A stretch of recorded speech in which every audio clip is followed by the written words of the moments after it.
How should teachers tackle the pernicious problem of cyberbullying?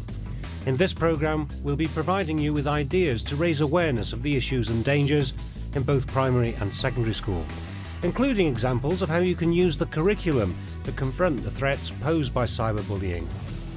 We'll also be taking an overview of where teachers and schools can find help to deal with the problem. The programme's been filmed at 2 schools which have developed internet safety policies with support from the organisations ChildNet and Beat Bullying.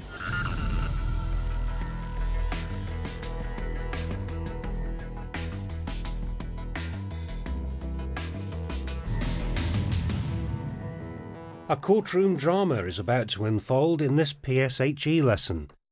The accused admits that she filmed a friend dancing at a party and posted the images online. The court must decide if she's also guilty of being a cyberbully. It's a completely fictional scenario that's been created by the pupils themselves, after being asked to consider different forms of cyberbullying. So can we have some ideas then? We could try somebody for sending rude text messages. Rude text messages, that's a good one. Bullying on chat rooms. Bullying on chat rooms, yes. Post a video on an online video library. On an online video library, that's a really good one, isn't it? Because we're going to have a massive audience. So should we focus on that one? Right, I think the next thing we need to do is allocate our roles. So I want you to all sit around this table here. Getting them to move around in a room is good for a start. Secondly, if they're all sitting together around a table and they're actually thinking about issues and they're bouncing off one another, they're generating ideas and it's sort of scaffolding the learning. What about the prosecutioner? She gave no consent to be put on the website, and it isn't a joke to her because she got picked on for one of those posters. We try to deliver lessons in sort of engaging ways to get them to think about it, to talk about it, to do some personal thinking and learning. And we feel that this is a very good way of helping them to do that, really. Your charges are that you put an inappropriate video on an online video library of your friend, Sophie. How do you plead? Not guilty. Good afternoon, Your Honours. My client, Sophie, was a victim of her friend's silly behaviour. It wasn't a joke at all, it was just mean on her, and she got picked on after school. Can I call my first witness, please? Did she know she was going to go online? Did she know that everybody in the whole world could see her dancing? I think she saw the camera, but I don't think it was a joke. It was mean what she did. Can the defence present their case now? It's ridiculous it's being labelled as cyberbullying. It was a simple joke. I'd like to call in a witness. Would you like to tell us how you came across the video? Well, I saw it on the web and it was like the top one there. It was really funny. So you found it funny? You could see that this was a joke? Well, yeah, it looked like it from what I saw. Would you like to have been my client? Would you like to have been laughed at? Would you like to be on an online library? Actually, if I was that person, I wouldn't really like that, but it was funny. No more questions. Although this decision is being made by pupil magistrates, a judge and jury could be appointed in larger classes. I think she's guilty. I mean, it's not going to harm her, is it? Because she's just doing in the video. She's not the one being bullied about it. I agree with you. Okay. We have come to our decision and we find you guilty.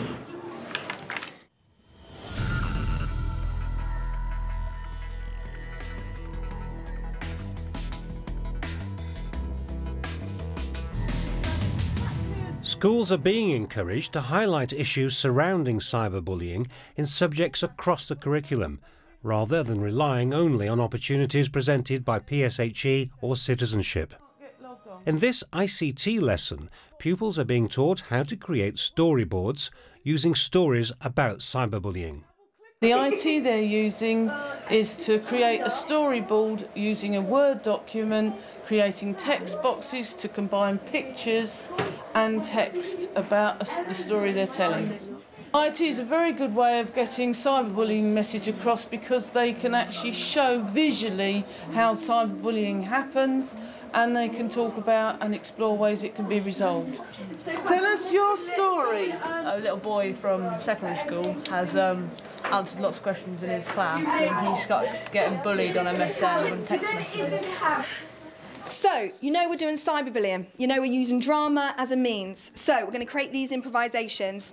In drama, meanwhile, pupils are being asked to act out the impact of cyberbullying. It makes them think about the issues, and it helps them stretch their performance skills. Why did you put those pictures of me on Facebook? What pictures? You know what I'm on about. No, I don't. Oh, it's great as a drama teacher because we want them to find other techniques to show cyberbullying. There's a group who came up with an idea of this person who's at home in their own room where they're meant to feel saved is actually feeling trapped and haunted by these messages that keep popping up on the social sites. 60, 70, Such an idiot. 80, you little 90. You have no idea who's sending them? No. I don't know what to do. Better sleep with one eye open, eh? I don't know what I've done to them. They've come up with some powerful pieces of drama. Watching them, I actually felt really like my stomach had sunk and it was a horrible situation, but that's exactly what they were meant to recreate because that's exactly how it feels. I wish there was somebody I could tell.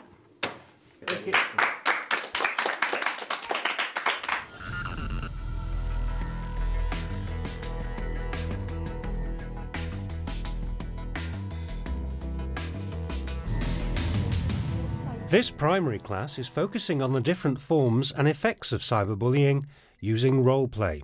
I'll give you each a scenario and I want you to spend just a few minutes discussing your role play idea.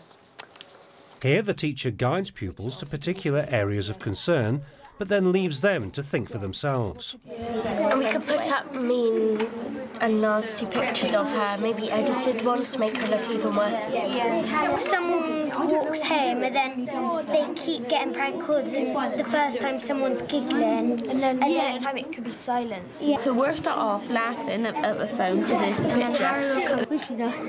Because we're being nasty and yeah. Drama is really effective because it engages the children. It's a really creative way of them learning. They're all involved with it. They have great ideas and it just gives them that insight into cyberbullying. OK, group 2, could you show us your role play, please? Hey, we should prank call those girls over there. Yeah. Hello? Hello? If it were to happen to them, they would know what to do, who to tell, and what forms of cyberbullying could take place. I'm going to get you. They're coming to get us. What are we going to do? It's also suggested that role plays could be developed into presentations for the whole school and also for parents. Look, you've got a message. Oh yeah, so I have. What does it say? I'm watching you. Be very afraid. We should report this straight away. It may appear at first as though it's a joke or it's not harming them in any way, but actually, you know, that mental impact, you know, it really can affect children.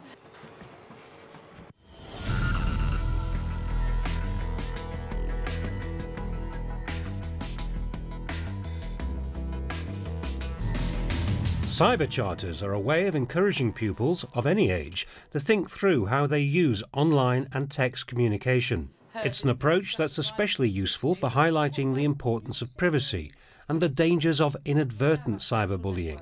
The lesson involves class and group discussion. You'll notice that you've got a sheet on your tables and there's 2 questions on that sheet. The first question says, when you're using ICT to communicate with others, what are your rights? And the other one says, what are your responsibilities? I think it's like one of our rights to be safe and to feel safe and comfortable on the internet. Any other responsibilities you can think of? I make sure that we don't put any photos of ourselves. Tell your parents and what's going on. Yes, that's right. It's your responsibility to tell your parents what you're using online. That's right. Well done. We're thinking about how they could be exposed to cyberbullying, but also how they might end up being part of cyberbullying by passing on other information. So you respect other people and their property, so like their pictures, like don't send them to other people so it gets all around and everything. The groups feed back their ideas for the class charter. What are our rights? What do you think, Skyanne? It's our right to stay safe on the internet. Let's put that down. To not be forced to do anything you don't want to do. Lovely, thank you. How our parents have a right to know what's going on. Now I want you to start thinking about what your responsibilities are. Keep your personal details locked up and to never give anybody them. It's your responsibility to tell an adult and see if they can sort it out. I think it's a good way to get the children really thinking about it, and without doing a focused lesson, they don't really have those kinds of opportunity for discussion and sharing their ideas with other children. Charters could also form the basis of a cyber contract, which is signed by every pupil.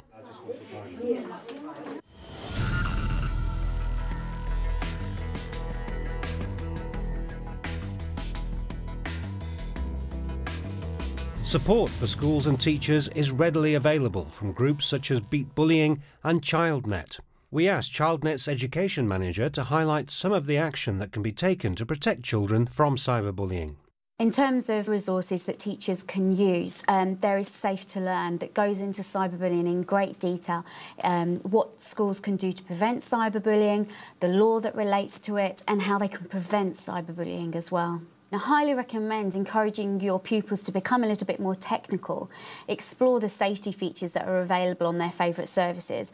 On the ChildNet KidSmart website, we've got a skills school where pupils, adults, parents or teachers can skill themselves up. They can learn how to block people on MSN. They can also check their privacy settings on social networking sites, so they're not allowing anonymous people onto their accounts. I'd also really encourage teachers to let their pupils know about the new Click Clever, Click Safe code, which is zip it, block it, flag it.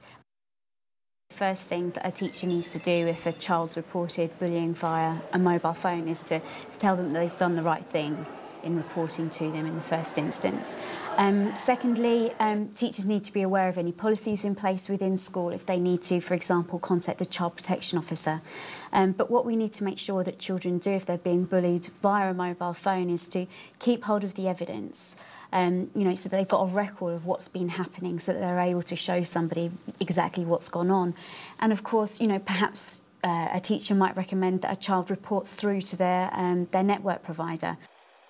Breydon Forest School has been awarded top marks for e-safety after reviewing its policies through an online system designed by the South West Grid for Learning. It's called 360 Safe, and what it's enabled us to do is to really check that all the work that we've been doing across the board with our youngsters, with our parents, with our teachers, really fit the bill. For example, the policies section makes sure that you've got a policy that has been developed with the whole school ownership in mind, so everyone is involved. You can find more resources via the Teachers TV website, including dramatisations that you could use as lesson starters in both secondary and primary schools.